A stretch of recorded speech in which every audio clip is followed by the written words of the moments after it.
Peace. Peace. My name is ENON Jacobs, aka Nandemoii-SAMA. Um, just wanted to, present myself and introduce myself. I felt like this video was the perfect subject to do so because it has so many elements and levels to it.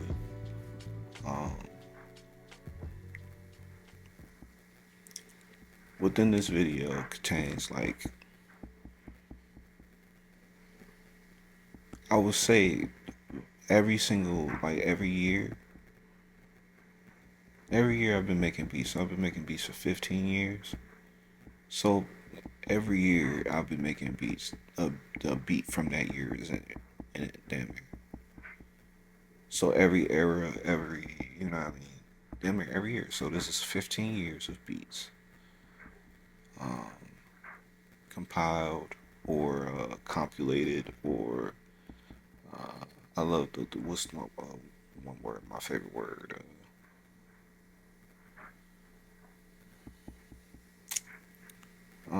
Curated. I love that word. So this is 15 years of beats I've just curated that's been on my hard drives. A lot of these videos on this page is basically that. Just a celebration of myself, a celebration of my brand, and a kind of contradictory truth of not caring, but I care so much for the art. Sometimes I do want to peek and see how people feel about it. I haven't made any major success yet, but I've been recognized by major people, people who are respected in their fields. But for some odd reason, be it God's plan, be it Yahweh's plan, things haven't happened the way I would like them to happen. But I still celebrate myself anyway. You know what I mean? If I can't get the clout chasey blog to do it, I just figured I'd just start doing it myself. So, may this not be the last time I do this. I'm gonna talk about some of this video, and when I feel I need to stop, I'll stop. But it's an hour 10 long video. I don't think what I mean. Anyway, I'm gonna start it, and first we're gonna say rest in peace to MF Doom. Hold on. Let me see something. Let me see his proper name. Like, come on, man. Like, Daniel Dumale. You feel me? Rest in peace, brother. But a lot of what he stands for and what he was to me, despite his music, is a lot of what Nandemoii is. I wanted to go faceless. The identity of Nandemoii-SAMA is really a ninja producer. You feel me? So I've wanted to do this whole like gorillas thing where it was just a cartoon persona, an anime persona. That way, we can make toys. My mind is everywhere when it comes to like marketing and presentation. But hey man, be it laziness or not the time, But I'm one of those people that mean well, in things I do. So that's why I'm even talking as long as I'm talking, because it's just like, all right, since I don't do this a lot anyway, why not make a thing of it? But let's start the video. So at the start of this video, it's me drawing, because that's my first art. I've always drew as a child. Got me in trouble got me sent to therapists, all kinds of stuff.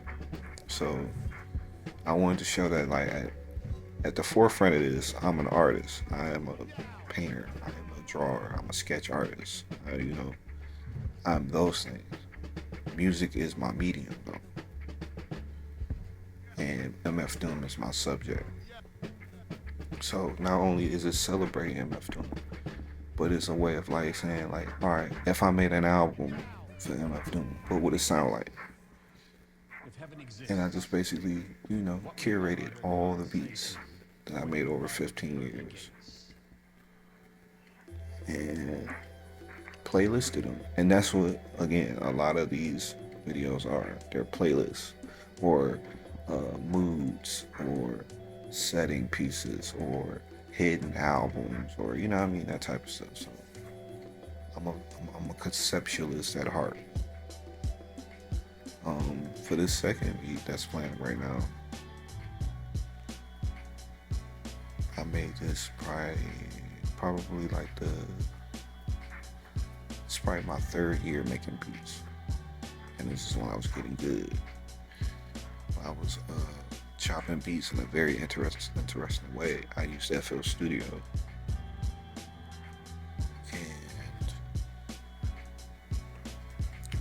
I was chopping like I was making one shots out of the chops and placed them in the sequencer.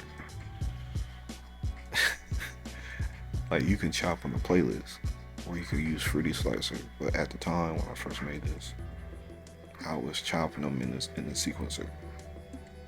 I didn't know what I was doing. So one thing I like about FL is that everybody uses it differently. So yeah, it wasn't no real wrong way of how I was making beats until I figured out how to properly make beats, and that's when my beats got better. I was able to make stuff I wanted to make. And then this beat also has two samples that's playing on top of each other. Is Janelle Monáe's I Won't Let Go. It's an instrumental like from old Janelle Monáe. And then the other sample with the voices and the more instrumental parts. It's from my ENON album I got.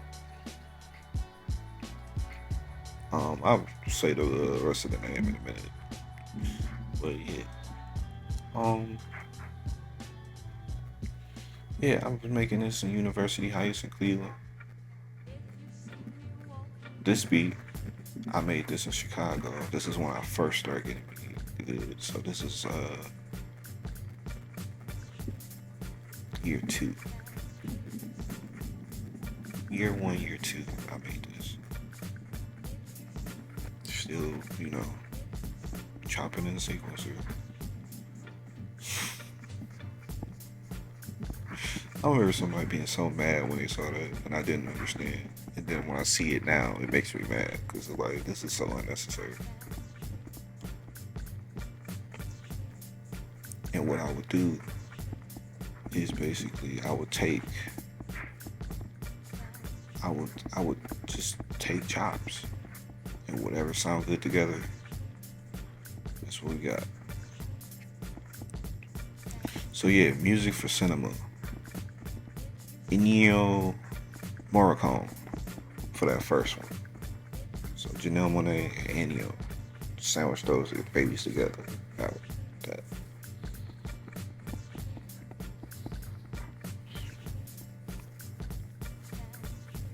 I was so proud of this when I made this beat. This beat that's playing now, the ENON War. If that's her, I don't know. If that's her, I don't know. Get down on your knees and tell me you love me. This one I made, year 5. I was making beats. No, it had to be year 3 or 4. Let me see something.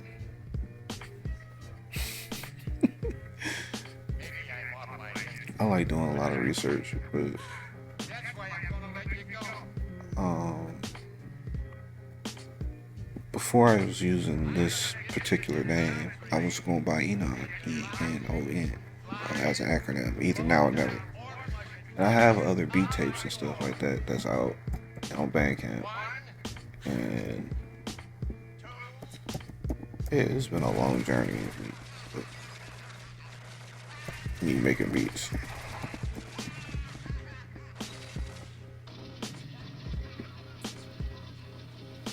Like,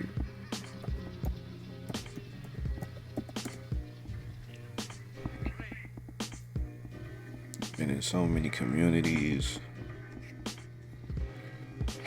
so many settings, bro. But this beat, I remember making this. I made this in Tri-C, and very proud of like how I made a 3/4 beat on a 4/4. And this is before I even knew J Dilla did that. You know what I mean? And I was proud of myself that I did this because I loved how it swung. A lot of stuff that I learned on my own. It was just accidents. And then it was confirmed later via somebody's interview or me listening to Dilla, or, you know what I mean? That,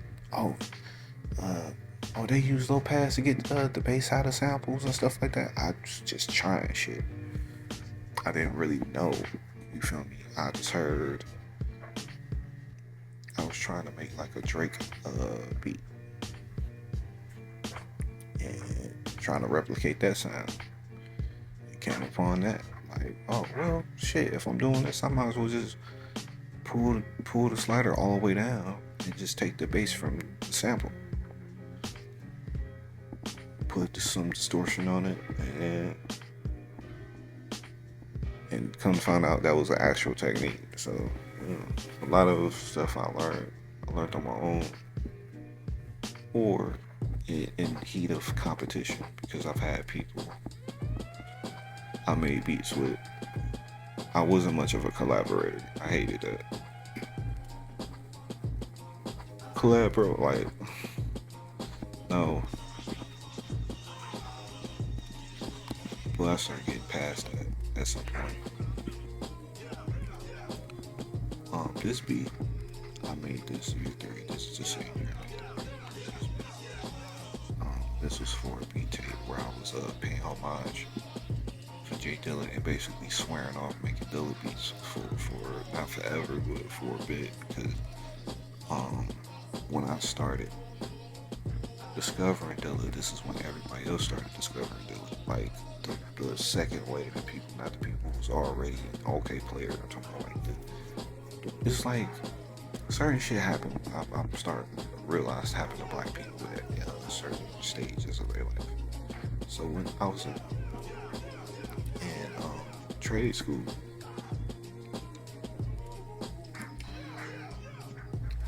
but it was like a college. It was like a dorm.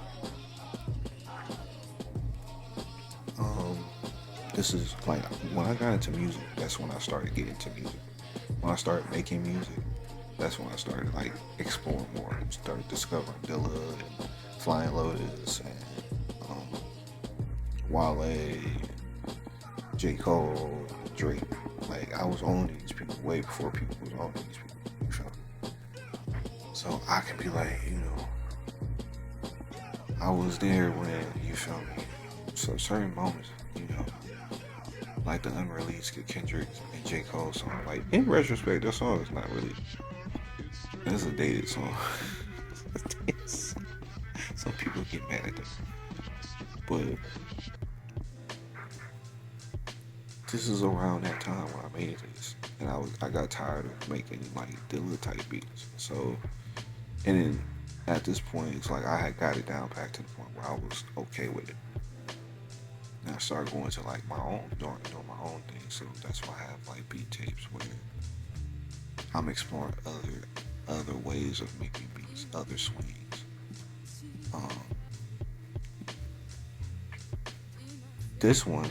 This beat right here is new. I made this a year ago.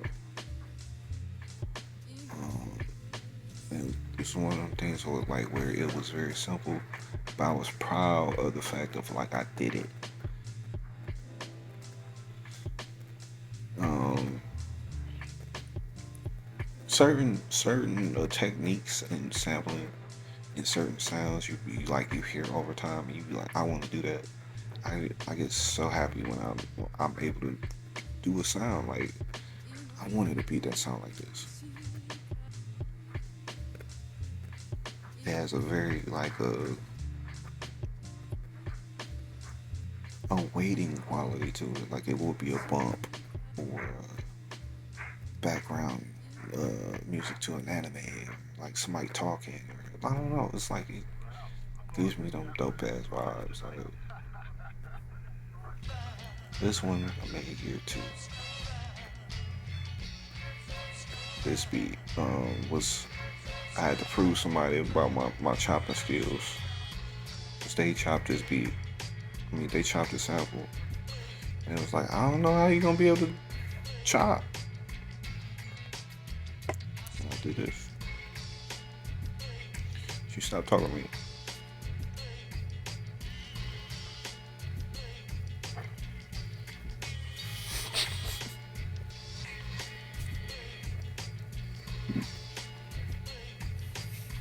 This was made this one. I had a tumbler when I made this.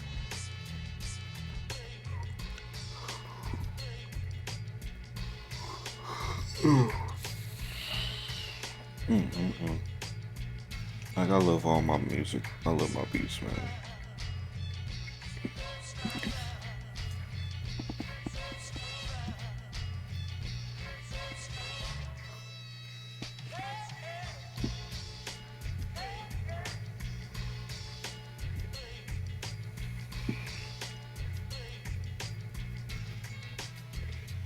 I should do this like live one day or just record myself. I don't know. I'm still figuring that out. Cause it's just like I really don't want to. Not interested in showing my face to people. But everybody, show us your face, brother. Like everybody's like they want to know who they consume it from, which I respect. But man.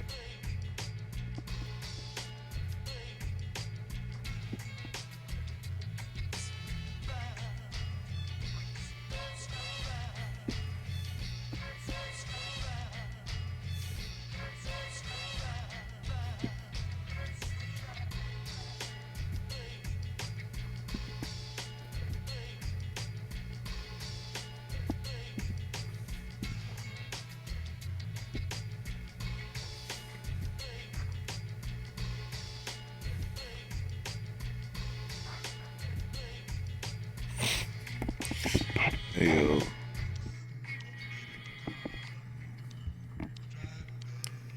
not gonna lie, if anybody ever sits through these and you're not doing nothing and you don't have nothing to talk about or whatever, look, I appreciate you for even sitting through these beats. It's like not my shit's not boring, but my stuff definitely is like you gotta be doing other stuff. Some of these earlier beats, because at the time, before I really knew how to wrap the beats up well, they kind of droned. You know what I mean? So yeah, you get some beats in here that's like loose, but it's because the rapper is supposed to be on it. And I also take in consideration that people do just listen to beats. So who am I to say if something's too long? One thing I learned in my years of making beats is just because you so on the beat don't mean that another person will be. A person might, someone literally, I played like my best beat for the person at the time, and they just sat there. It was like, that's dope. And I played a bad beat on purpose, and the dude lost his mind. And I felt like he was fucking with me, but he was honest. Like that was just where he at. So a lot of times, one thing we have to do is stop doing as producers is stop overthinking shit. Just put the fucking beat out. Just put it out. Like who cares, bro? Like I've literally seen people. I had a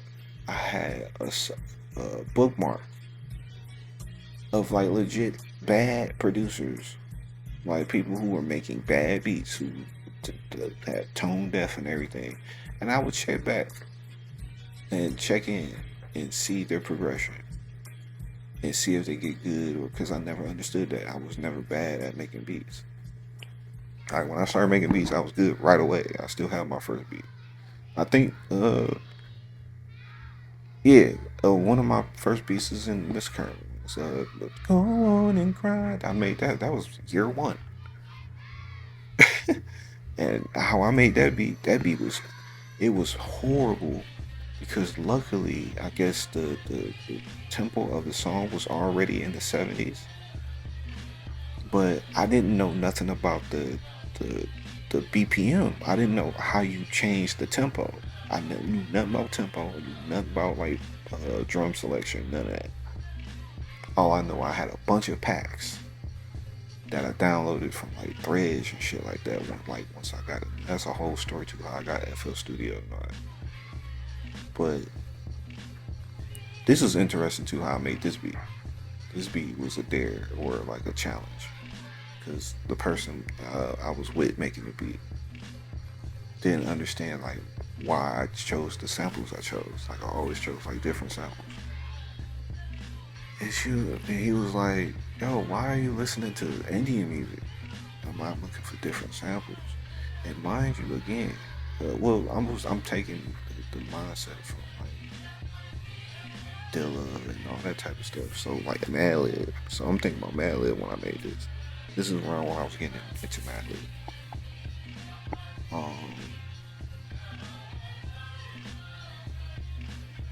I totally just broke my mind. But anyways, like how I started making beats, bro. Like what I started, like there's a beat on here where when I made it, the BPM was at 140. But I ended up somehow, it's in here, it's a pretty good beat. So I've never had a bad stint of making beats. So I used to take just check up on horrible producers, see if they progress, because I never understood it. And people was loving their shit, man. This shit was horrible, it was bad, bro. And people was like, "Yo, this is hard, this is fire." So it was like, man, at some point, you gotta stop caring. Cause somebody would like it. Somebody would like that bad beat. But even back, like to go back to that last beat, yeah, I made that because somebody challenged me. It was like, "Yo, you're not gonna make that sound hard." And he was proven wrong. This one I made it had to be year 5. I just wanted to make something cool. I was listening to a lot of Little Brother at the time.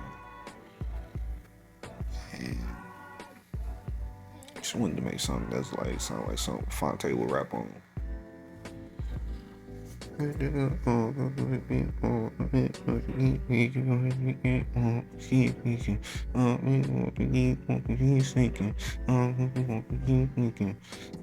I do that a lot.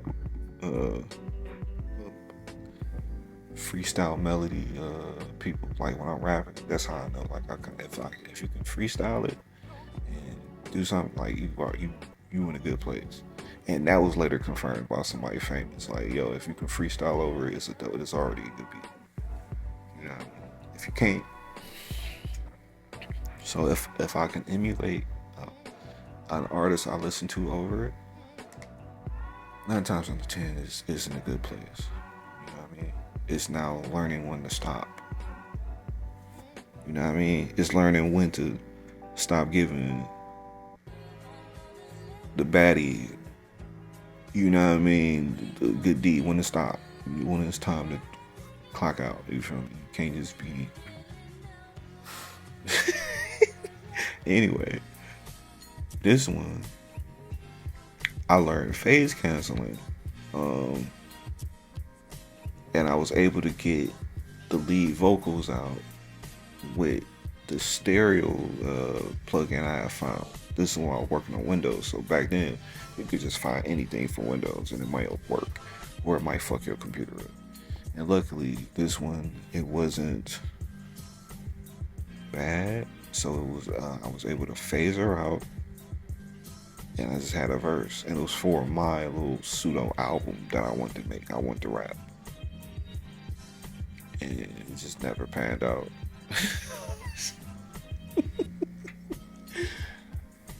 So this was a good. It was a good beat. I liked it a lot though.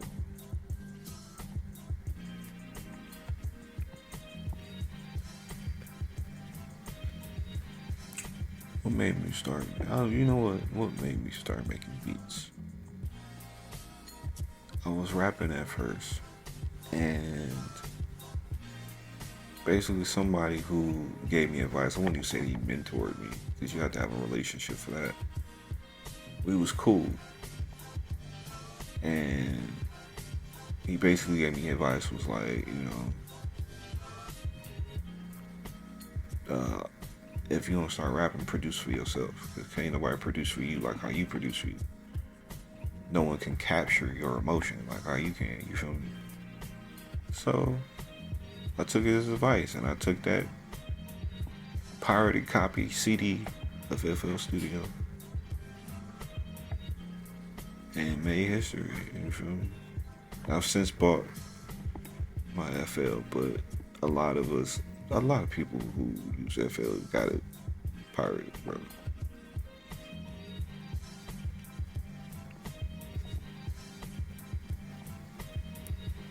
But we pay back. We come back.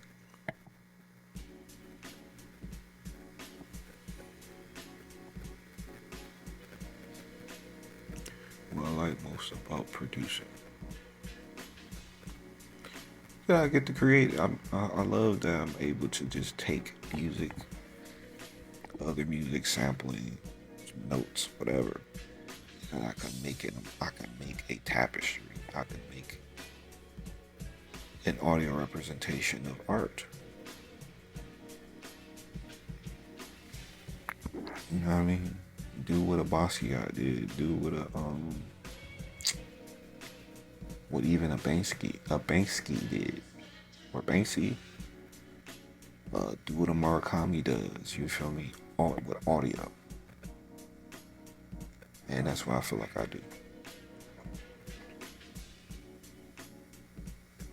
I mean, not to be like the whole like, oh well, these like, but yeah, it's a belief in what you do.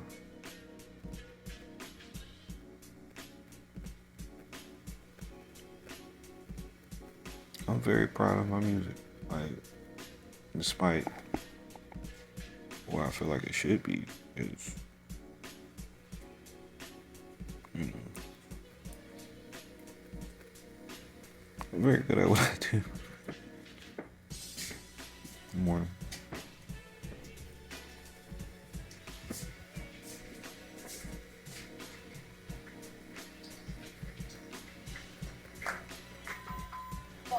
Front door.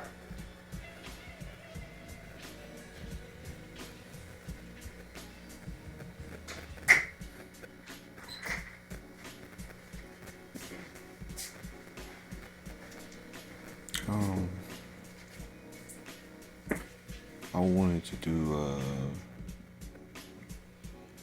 just wanted to be the, a best producer. Like, I wanted to do the thing where I produce for other artists. I had an opportunity to produce for my homies and stuff, and we made some pretty good songs.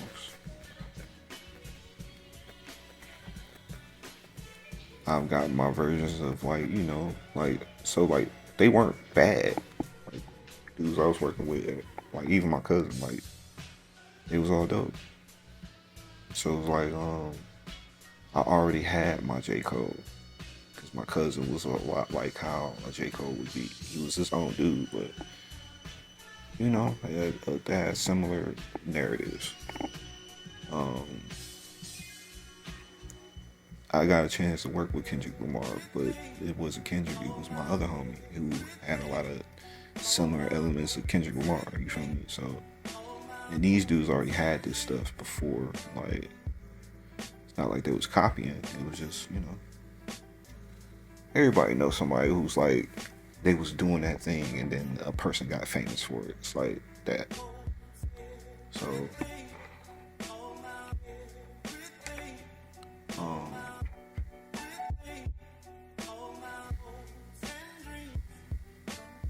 yeah, this is year 3. I learned what side chaining was. I still didn't know how to do it.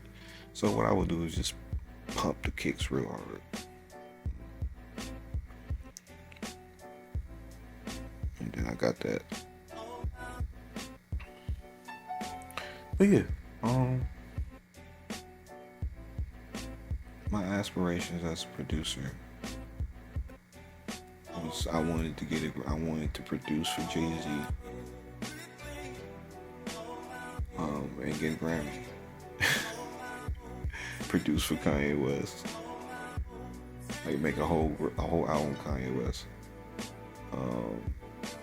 Make an album with Lupe. Make an album with Little Brother.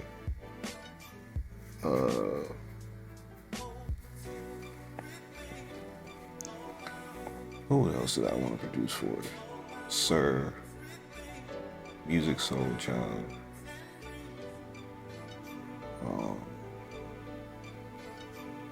I've considered doing a Beyonce album. I know I could do one, but that album probably take a long minute.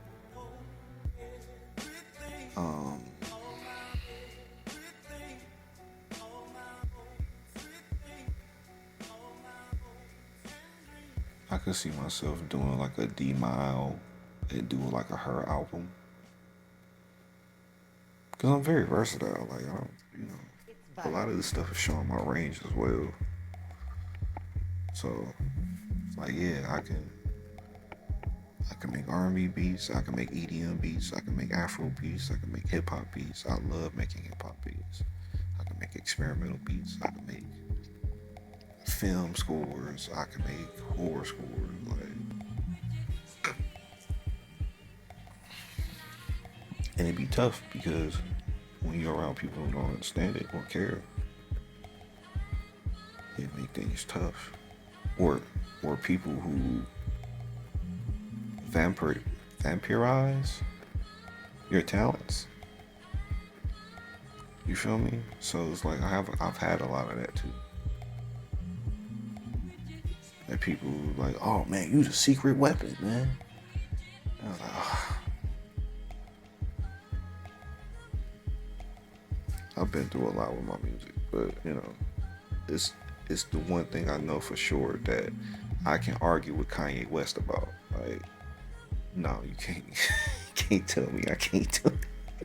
You can't. I don't care what nobody say. I'll argue. I gotta beat better than that. Like, hold my nuts type shit. So that's one thing. One thing for certain. Like about my making music. Like, I don't care what nobody says. You feel me? And just again, all the stuff I've been through with music, stuff that people would have quit, lost beats, lost money, lost connections, like. But you know, it comes with it. It's like it's the foundation of Bushido. In order to even have a Bushido or a way or like I think I'm saying it wrong with the Bushido part. I think I'm saying it right, but you know what I mean? Like, nigga, you gotta be willing to damn near die about this shit. You know what I mean? So, um, and I've been through circumstances like Father Yahweh is that kept me. So, even through this whole process, man, I don't know. It's a blessing to be able to make music. But I wasn't talking about a couple of these joints, but I don't know. Let's talk.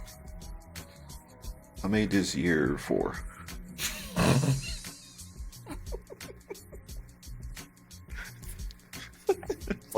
Fucking around. um, Hold on. Let me see if I rewind it. Oh yeah, you know what? This butter joint that passed is one of my most favorite simple beats ever because I tried my best to add drums to this and none of it worked. So my whole objective was like, let me try to make this as natural as possible. And man, I love this beat so much.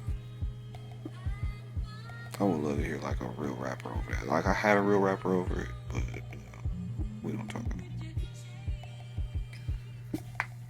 So I don't know. I'm gonna have to try. I'm gonna have to rewind it or something. I don't know, but I don't know, man.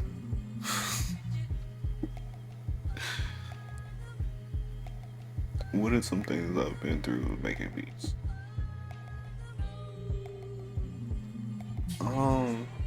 Stranded in cities I've never been to before. Um, I was in a beat competition. First beat ever beat competition was the Red Bull Academy joint, and I got to meet uh, DJ Drama's father. I got to meet Freeway. um, Philly liked me, man. They like my name, like my music. You feel me? Atlanta, that could have went better. Could have went a whole lot better. But I realized that when you self-sabotage, you just admitting to yourself you're not ready for the next level. So you just fail on purpose, or you throw a Hail Mary. And God, you let God decide, but God, show you yourself. No, you're not ready. And maybe it's like, these delays is just what that was. I wasn't ready. Especially who I had with me at the time.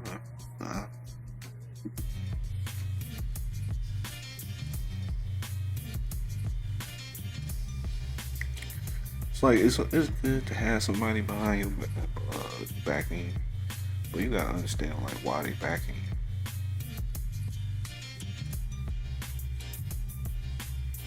you. You know what I mean? So, you gotta be aware of who you have in your circle. You can't take any disrespect from people.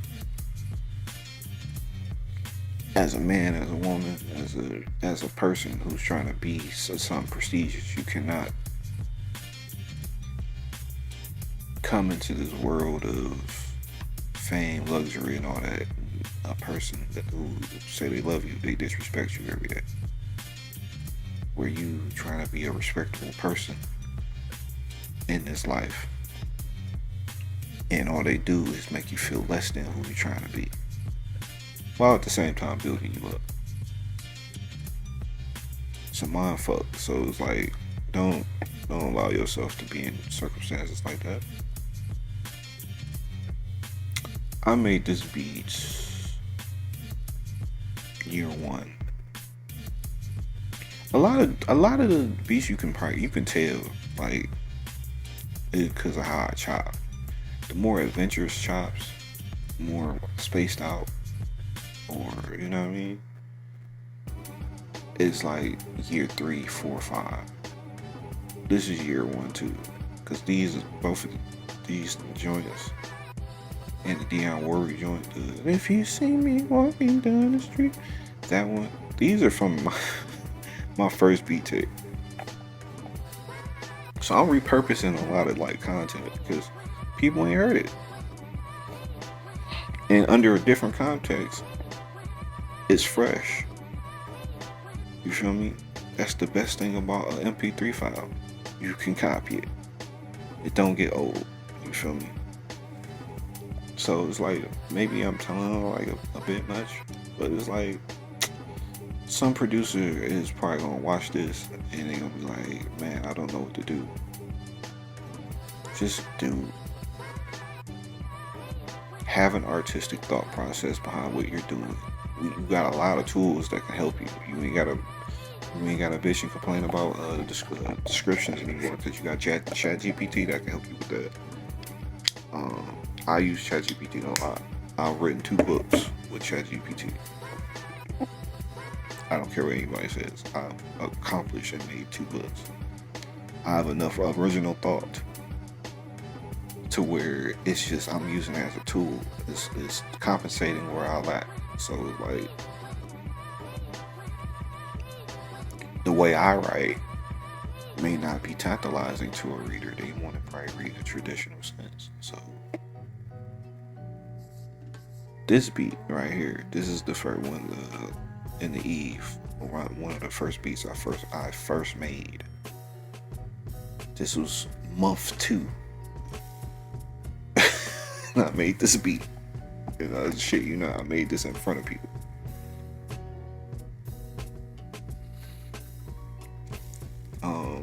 I made this when I was in Chicago, going to Job Corps. And it was, you know what? God is good, man. Because I had roommates that had to sit through me learning FL Studio, and they didn't have a problem with it. They've only but told me to turn my beats down like one time, and that's around like when I was first learning to get good. Once I started getting good, they was used to it. They enjoyed listening to me making beats all that. I mean, everybody does. Like, honestly, that's what also told me that was good. Every person that I've lived with, that like I made beats out loud. After a while, they get used to it. Because it's not bad music. So it's like, it's almost like, I don't know, it fills up the house. But then, without my presence or whatever, it's empty. So, I don't know, man. There's something to that.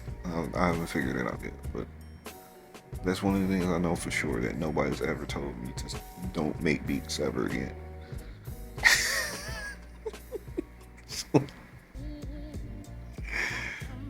So as much as a motherfucker would be like, don't support me or whatever, nobody's ever told me I was trash.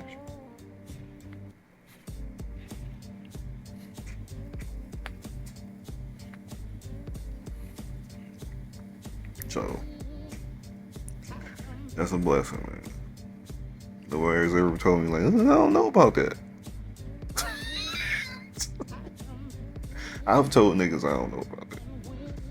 But nobody's ever told me, like, I think you need to rethink. People was like, man, you just need to, yeah, that's the only thing people's ever told me. Well, you do, also need a job.